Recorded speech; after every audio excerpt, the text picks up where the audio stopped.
교회 여러분, 오늘 저는 하나님 의지하는 이들의 복이라는 제목으로 이 말씀을 좀 같이 나누려고 합니다. 제가 얼마 전에 필요한 게 있어서 홈디포에 갔어요. 이제 오랜만에 가고 또 낯선 곳에 가니까 제가 찾고 있는 것이 어디 있는지 잘 모르겠더라고요. 그래서 조금 낯선 사람처럼 이리저리 이렇게 두루두루 이렇게 두리번거리면서 서 있었어요. 그랬더니 거기 일하시는 분이 저를 탁 보시더니 찾고 있는 게 있냐고, 내가 어떻게 도와주면 좋겠냐고 그러더라고요. 그래서 얘기를 했더니 또 친절하게, 아주 그분이 친절하게 웃으시면서 자기를 따라오라고 그러더라고요. 그래서 막 따라갔어요. 근데 따라갔는데 갑자기 그분이 미안하게 됐다 그러더니 그 물건이 없다는 거예요. 그래가지고 그 물건이 다 떨어져서 그러니까 다른 홈디포를 가라고, 그러더니 아니면 인터넷으로 사라고 그러시더라고요. 때때로 우리가 관공서나 이런 가게나 이런 곳 가게 되면 사람들이 그런 얘기 하지 않습니까? 무엇을 도와드릴까요? 어떻게 도와드릴까요? 그런 이야기를 이렇게 많이 합니다. 근데 그렇게 이야기한다고 해서 사실 모든 것을 다 도와주지는 않습니다. 인간에게는 한계가 있어서 자신의 한계가 넘어가는 것을 부탁받게 되면 그것을 거절하게 되어 있기 때문에 그렇습니다. 그러면 다들 이게 미안하다는 말을 하게 되죠. 내게 하나밖에 없는 거, 꼭 필요한 것들, 이런 것들 달라고 하면 그걸 줄 수가 없습니다. 그렇기 때문에 우리가 사람을 의지하고 살아가다 보면 언젠가 한 번은 꼭 이렇게 실망하게 되는 그런 날이 찾아옵니다. 그리고 하나님께서는 사람을 의지하지 말고 하나님을 의지하라고 그런 얘기를 반복해서 해주십니다. 그런데 세상에 있는 모든 것들이 여러분 다 그렇지 않습니까? 세상에 있는 것들은 다 할 수 있는 부분이 있고 할 수 없는 부분이 있습니다. 돈이나 권력이나 지식이나 우리 사랑하는 자녀들, 다 할 수 있는 부분이 있고 할 수 없는 부분들이 있습니다. 그렇게 이게 다 한계가 있습니다. 그런데 그것들을 정말 절대적인 것처럼 의지하게 되면 늘 실망하게 되어 있습니다. 그래서 성경은 변치 않으시고 부족함이 없으신, 그리고 끝까지 우리를 도와주시는 하나님을 의지하면서 살아가야 된다고 그렇게 우리에게 말씀해 주고 있습니다. 하나님의 도우심을 받으며 살아가는 사람들은 어떤 사람입니까?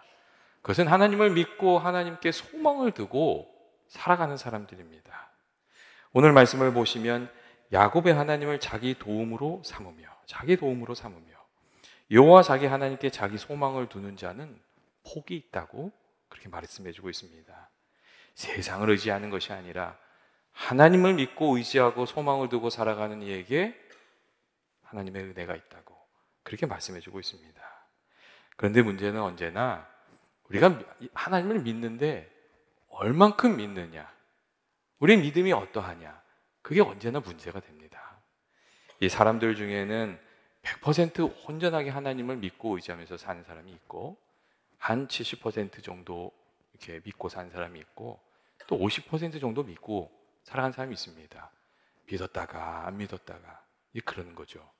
그리고 어떤 사람들은 예수 믿는다고 말은 하는데 정말로 그 중요한 때 그분이 하시는 행동들을 보면 예수 믿는 사람 같지 않은, 믿음 없는 사람 같은 그런 이들도 있습니다. 우리가 하나님을 믿고 살아가는데 하나님을 어떻게 믿고 얼마나 제대로 잘 믿고 살아가느냐 하는 것은 참 중요합니다. 그것이 우리 믿음의 수준이고, 사실은 우리의 믿음의 분량만큼 하나님께서 역사하시는 경우가 여러분 많이 있기 때문에 그렇습니다. 성경을 보시면 하나님이 아브라함에게 이런 말씀 하시는 구절이 있어요. 내가 이제야 내가 하나님 경외하는 줄을 알겠다, 아노라, 이렇게 말씀하시는 구절이 있어요. 아브라함이 하나님을 믿었고 믿음의 행동을 할 때마다 하나님께서 은혜를 주셨어요. 근데 온전한 믿음은 아니었어요. 그래서 왔다 갔다 하면서 살았거든요. 실수도 하고 막 그러면서 살았거든요. 근데 하나님의 말씀을 믿고 그 아들을 온전히 드리는 아브라함의 모습을 보면서 하나님이 그런 말씀하셨어요. 이제야 내가 여호와를 경외하는 줄을, 참으로 믿고 의지하는 줄을 알겠다, 그렇게 말씀하셨어요. 여러분, 이게 무슨 말씀이겠어요? 하나님께서 이 아브라함의 믿음이 흔들리던 믿음에서 온전한 믿음으로 성장하기를 기다리고 계셨다는 거죠. 그리고 그 온전한 믿음을 보시고 다시금 귀한 하나님의 약속을 이렇게 해주셨습니다. 여러분, 하나님께서 정말 하나님을 온전히 의지한 자를 기뻐하시고 믿음으로 나아가는 이들에게 도움을 주십니다. 여러분, 다윗이 그런 사람이었습니다. 다윗이 어려서부터 이 목동을 할 때부터 하나님을 믿고 의지하는 그런 삶을 살았습니다. 다윗이 양을 치다가 이렇게 곰이 나타나면 얼마나 무서웠겠어요. 하지만 하나님 믿는 믿음으로 나가서 곰과 싸우는 거예요. 그리고 사자가 왔을 때도 얼마나 무섭겠어요. 그래도 하나님 믿는 믿음으로 나가서 사자와 싸워서 이겼어요. 하나님을 의지하는 마음으로 이렇게 싸우는 중에 믿음이 성장해서 나중에 골리앗이 나타났을 때도 하나님 믿는 믿음으로 나아가서 이 골리앗을 이길 수 있었어요. 여러분, 이 다윗이 하나님 믿는 믿음으로 살았기 때문에 골리앗하고 싸우기 전에 그런 얘기를 하거든요. 곰이 나타날 때도, 사자들 나타날 때도 내가 그래 이겼다고 그런 얘기를 합니다. 믿음으로 사는 중에 그가 골리앗도 넘어뜨릴 수 있었던 것이었습니다. 그런데 그러한 다윗도 책망받던, 하나님께 책망받는 때가 있었는데, 그때가 언제냐면 백성들의 숫자를 계수했던 때였어요. 다윗이 왕이 되고 나라가 튼튼해지고 좀 힘이 생겼거든요. 그러니까 다윗이 하나님을 온전히 의지하는 게 아니라 군대를 의지하는 거예요. 내 군대가 얼마인가, 숫자가 얼마인가, 그 숫자를 세거든요. 그러니까 하나님께서 그때 이 다윗을 책망하세요. 그리고 이 3일 동안 7만 명이나 전염병으로 죽고 나서야 그 책망이 멈추게 되었습니다. 하나님 대신에 사람을 의지하니까 그게 얼마나 허무한 건지를 하나님이 다윗에게 분명하게 보여주셨던 거거든요. 여러분, 성경을 읽으면서 가장 안타까운 이야기 중에 하나는 애굽에서 나온 이스라엘 백성들의 이야기입니다. 이스라엘 백성들이 광야에서 했던 불평의 내용들을 살펴보면 그게 하나님께 기도하고 간구했으면 다 해결될 일들이었어요. 실제로 불평했는데 모세가 하나님께 간구하니까 그 문제들이 다 해결되거든요. 제가 그거 보면서 이런 생각을 하게 됐어요. 만일 그들에게 어려운 일이 찾아오고 시험이 찾아올 때마다 정말 하나님께 나아가서 믿음으로 간절히 간구하고 또 하나님의 도우심을 받았다면 어려움이 찾아올 때마다 믿음이 더 깊어져서 가나안에 들어갈 수 있었을 텐데, 그들이 믿음이 없었기 때문에 시험이 올 때마다 불평하고 원망하다가 결국 이 약속받은 것까지도 다 잊어버렸구나, 그런 생각을 하게 됐습니다. 그리고 이 애굽에서 나온 이스라엘 백성들의 이야기는 우리가 온전한 믿음으로 하나님을 믿고 의지하면서 살아가는 것이 얼마나 귀한 것인지도 우리에게 가르쳐 줍니다. 그 때가 평탄할 때이든 어려운 때이든 하나님을 온전히 믿고 살아가야 한다는 것, 그걸 가르쳐 주고 있습니다. 특별히 우리가 생각해야 될 점 하나는 하나님 믿고 의지하는 그 삶이 좀 평상시에 훈련이 잘 되어 있어야 된다는 그런 점입니다. 여러분, 고난의 때에 믿음의 말을 하고 믿음의 선택을 하고 믿음의 행동을 하는 사람들이 어떤 사람입니까? 여러분, 그게 갑자기 되지 않습니다. 어려운 때에, 고난의 때에 믿음의 말과 행동으로 살아가는 사람은 평상시에 하나님께 기도하던 사람, 그 말씀대로 살려고 하던 사람, 주님을 붙들고 살아가던 사람들, 그들이 어려울 때에도 믿음의 말을 하고 믿음의 행동을 하고 하나님의 도우심을 받아서 그렇게 살아가게 됩니다. 여러분, 사람은 다 다급해지면 평상시에 자신이 가까이 하고 있던 것을 붙듭니다. 이 사람을 가까이 하던 사람은 사람을 붙들고, 세상을 가까이 하면서 살던 이들은 세상의 방법을 붙들고, 하나님을 가까이 하면서 살던 사람들은 하나님을 붙듭니다. 그렇기 때문에 평상시에 우리가 하나님을 가까이 하면서 살아가는 것, 믿음으로 살아가는 것, 이게 참 중요합니다. 그리고 그래서 그런지 고린도 후서 13장 5절 말씀을 보면 이런 말씀도 있어요. 너희는 믿음 안에 있는가 너희 자신을 시험하고 너희 자신을 확증하라, 그런 말씀이 있어요. 우리가 정말 믿음 안에 있는지를 점검해보고 그것을 확실히 하라고 하는 그런 말씀이 있습니다. 그리고 우리가 한 가지 더 생각해야 될 것은 이 믿음의 길에는 언제나 하나님을 믿고 그 어두운 터널을 좀 뚫고 나아가는 것 같은 그런 시간들이 늘 존재한다는 점입니다. 믿음으로 말하고 행동하고 뚫고 나아가야 하는 약간 인내의 시간, 그 기다림의 시간들이 있습니다. 예전에 소설가 신경숙 씨가 그 엄마를 부탁해라는 그 베스트셀러를 썼어요. 그리고 이 소설이 나왔을 때에 그 신경숙 씨의 그 소설에 대해서 좀 말이 많았어요. 어떤 이들은 막 극찬을 하고 어떤 이들은 그 소설을 막 이렇게 트집을 잡고 비판하고 그런 일이 있었어요. 이게 늘 그 약간 부편한 사람들이 있잖아요. 그래서 막 베스트셀러인데도 그랬거든요. 그래서 그때 이제 어떤 기자가 신경숙 씨한테 인터뷰를 했는데 좀 이렇게 너 그렇게 질문했는지 하여튼 좀 그 부분을 딱 찝는 질문을 했어요. 뭐라고 이렇게 질문을 했냐면 사람들 중에 비판적으로 이야기하는 이들도 있는데 이 공들여서 쓴 책을 사람들이 비판하고 공격하면 어떻게 하시냐고, 어떤 마음이 드시냐고 그런 질문을 했어요. 그러니까 이제 그 말을 들은 신경숙 씨가 그때 꽤 아주 멋진 이야기를 했습니다. 그때 신경숙 씨가 무슨 이야기를 했냐면 이렇게 얘기했어요. 그럴 때는 일일이 그런 말에 대응하는 게 아니라 마음속으로 그렇게 생각한다는 거예요. 그래, 내 소설이 마음에 안 드냐? 그러면 더 멋진 한 편을 써주마.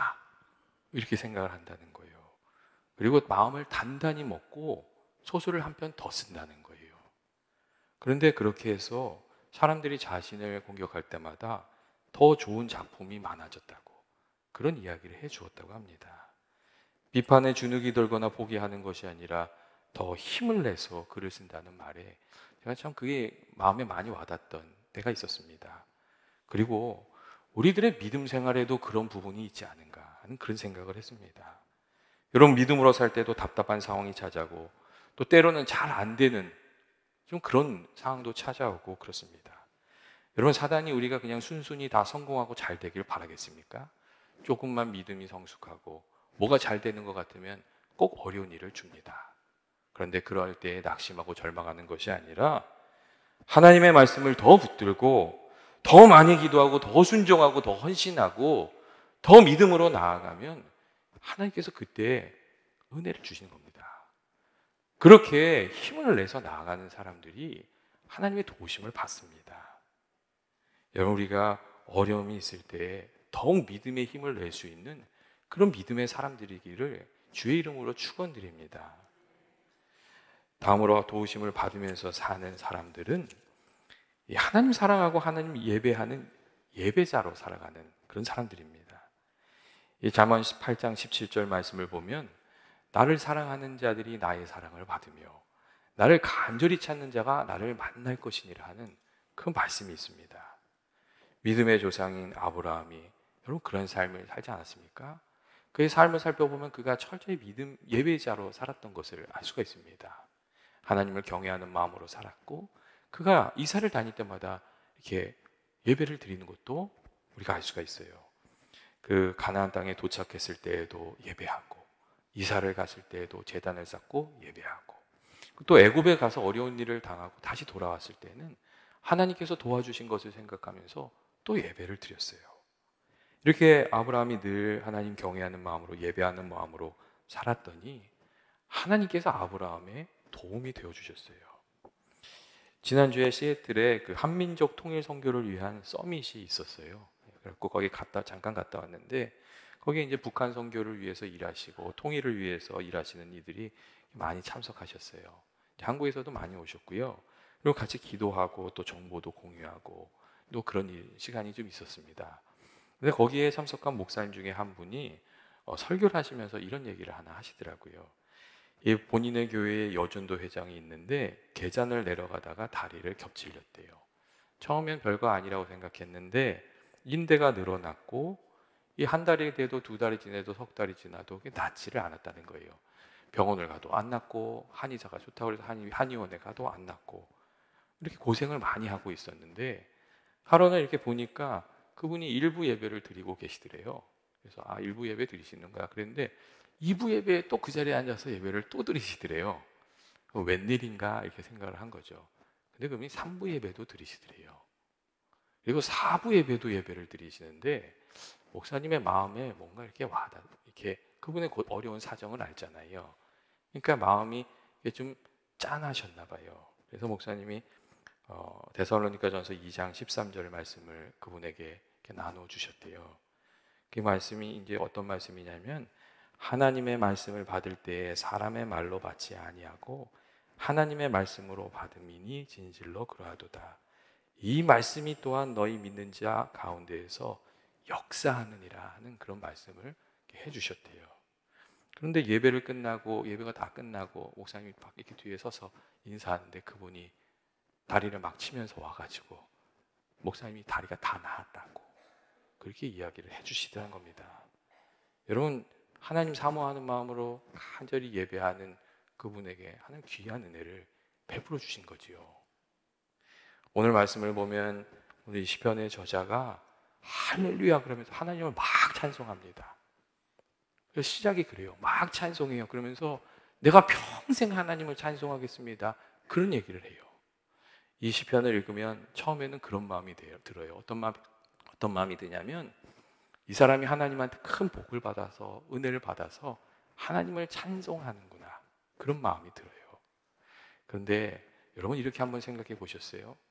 평상시에 하나님을 찬송하지 않던 사람이 좋은 일이 있다고 하나님께 감사하고 찬송하겠어요? 그게 아닌 거예요. 그가 하나님을 찬송하고 정말 진심으로 온 마음으로 예배하는 예배자였는데 하나님이 그에게 은혜를 주신 거예요. 그러니까 그가 그 은혜가 얼마나 큰지를 다시금 더 깊이 깨달아서 하나님께 찬송하고 있다는 거예요. 이제는 내가 평생을 하나님을 찬송하면서 살아가겠다고 그렇게 고백하고 있는 거예요. 교회 여러분, 우리가 이 예배자로 살 때 하나님께서 우리에게 은혜 주신다는 것을 좀 깊이 생각해 볼 필요가 있습니다. 여러분, 예배는 성도들이 하나님의 은혜를 받는 자리고 예배에서 성공하면 모든 일에 성공하고 예배에서 실패하면 모든 일에 우리가 흔들리게 됩니다. 예배 자리에서 하나님의 은혜를 경험하고 하나님을 만나면 그 일이 어떤 일이든 어떤 상황이든 우리가 극복하지 못할 일이 없습니다. 그것이 하나님께서 예배자에게 주신 은혜고 또 예배의 축복이고 예배의 영광입니다. 그렇기 때문에 하나님의 자녀된 우리들은 무엇보다도 예배의 가치를 두고 하나님께 이렇게 진실하게 예배드리는 예배자로 좀 서 있어야 됩니다. 우리가 철저히 하나님께 예배하는 예배자로 살아갈 때 하나님께서 정말 은혜 주시기 때문에 그렇습니다. 그리고 우리가 예배 드릴 때 늘 생각해야 될 것은 뭐냐면 우리들의 감정보다 예배자가 되겠다는 의지가 더 중요하다는 점입니다. 사우스 웨스턴 신학교의 음악 교수였던 조앤 쉘튼 교수님이 이런 얘기를 한번 했어요. 무슨 얘기를 했냐면 찬양이 예배가 되지 못하면 그것은 공연으로 타락한다. 그런 얘기를 했어요. 찬양이 예배가 되지 못하면 그것은 공연으로 타락한다. 이 말은 공연 자체가 나쁘다는 말이 아니라 교회 안에서 찬양을 드려지는 것은 하나님께 드려져야 된다는 거예요. 근데 그 마음이 거기에 담기지 않으면 우리가 정말 찬양하는 사람으로 거기에 있지 않으면 그게 아무 소용이 없다는 얘기거든요. 내가 어떻게 느끼는 것보다 하나님이 어떻게 느끼시는가 하는 것이 훨씬 중요하다고.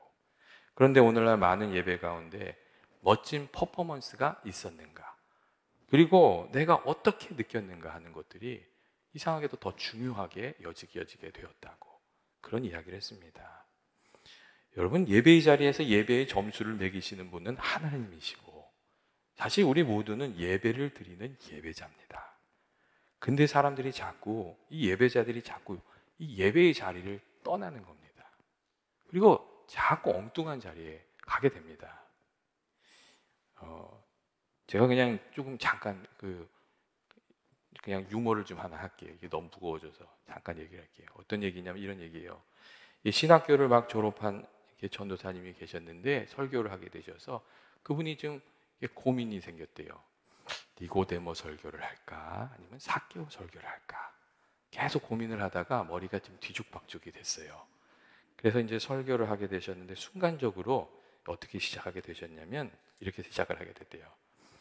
예전에 예수님을 너무너무 만나고 싶어 했던 한 사람이 있었습니다. 그 사람의 이름은 니고데모입니다.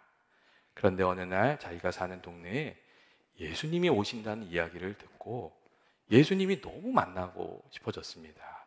그래서 이 니고데모는 뽕나무에 올라가서 예수님을 기다리기 시작했습니다. 이렇게 얘기를 한 거예요. 그러니까 여러분 어떤 상황이 됐겠어요? 지금 똑같은 상황이 됐겠죠? 사람들이 막 킥킥 웃고 그랬겠죠? 그러니까 이 전도사님이 탁 눈치를 챘어요. 아, 내가 잘못 갔구나. 그러니까 깨달았어요. 그러자마자 그 전도사님이 이렇게 얘기했대요. 뭐라고 얘기했냐면, 그때였습니다. 저 골목의 모퉁이에서 삭개오가 나타났습니다. 그리고 그는 뽕나무 아래 가더니 뽕나무에 올라와 있는 니고데모를 보면서 이렇게 얘기했습니다. 니고데모야, 그 자리는 네 자리가 아니다. 그 자리는 내 자리니 당장 내려오도록 해라. 그렇게 얘기를 했다는 거예요. 여러분, 이 니고데모하고 삭개오의 자리가 바뀐 거는 여러분 그냥 애교 있는 실수라고 우리가 볼 수 있습니다. 그런데 예배의 자리에서 하나님과의 예배의 자리가 바뀌는 것은 여러분 예배의 성패를 좌우하는 굉장히 중요한 일이 됩니다. 예배의 자리에서 하나님의 자리하고 나의 자리가 바뀌어서는 안 됩니다. 예를 들면 이런 거예요. 찬양대가 찬양을 할 때 마음으로 같이 찬양을 드리면 우리가 예배자로 있는 거예요. 근데 그 찬양을 들으면서 오늘은 음정이 왜 저래, 떨리네, 틀렸네, 저분은 옷을 삐뚤어 입었네, 이러면요 평가하는 사람이 되는 거예요. 그리고 저기 주책맞게 그것을 큰 소리로 따라 부르면 방해자가 되는 거죠. 여러분, 근데 이런 일들이 굉장히 많이 일어납니다.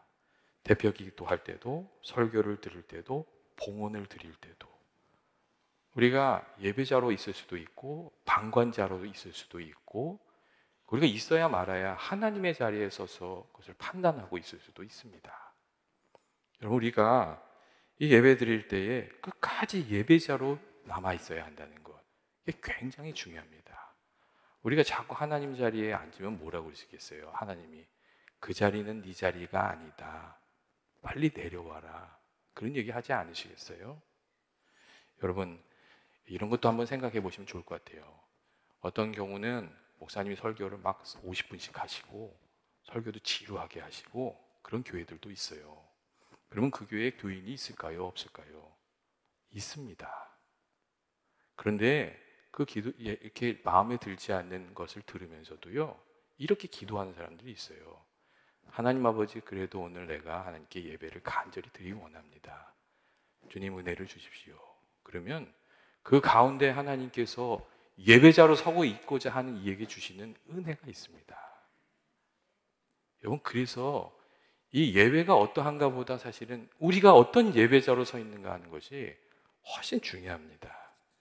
저는 연합의 모든 교우들이 정말 예배자로 서 있기에, 예배자로서 살아가기에 하나님의 도우심을 받는, 은혜를 받는 귀한 은혜의 삶이 되시기를 주의 이름으로 축원드립니다. 여러분, 하나님은 어떤 분이십니까? 하나님은 우리의 정말 영광과 찬송을 받기에 합당하신 역사의 주관자이시고 만물의 창조자 되십니다.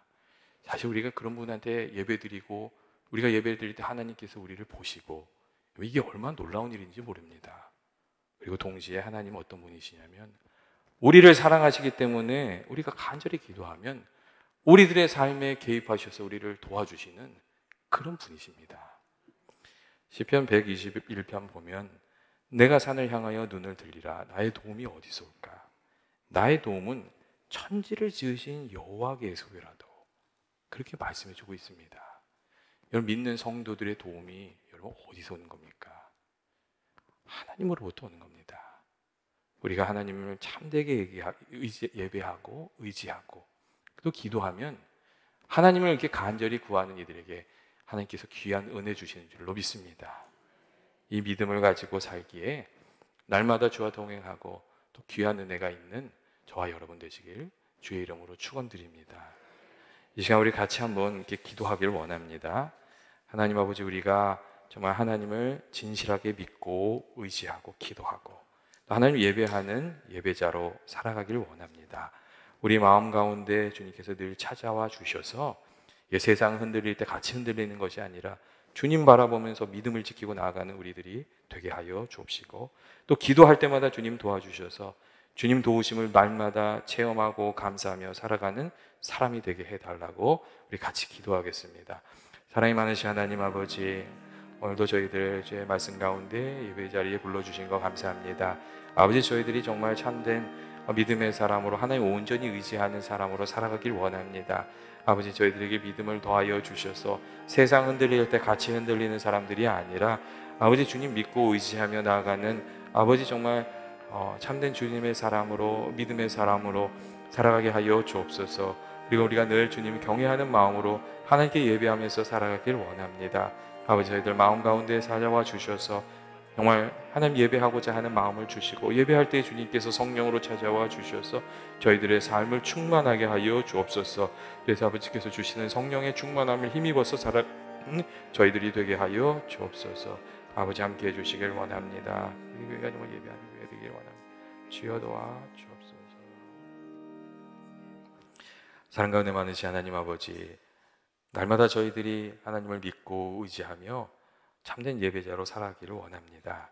저희들의 마음 가운데 성령으로 함께하여 주셔서 주를 사랑하는 마음을 가지게 하시고, 아버지 저희들에게 믿음을 더해 주셔서 아버지 믿음, 담대한 믿음으로, 온전한 믿음으로 주님을 믿고 따르고 또 그 믿음의 길을 걸어가는 저희들 되게 하여 주옵소서.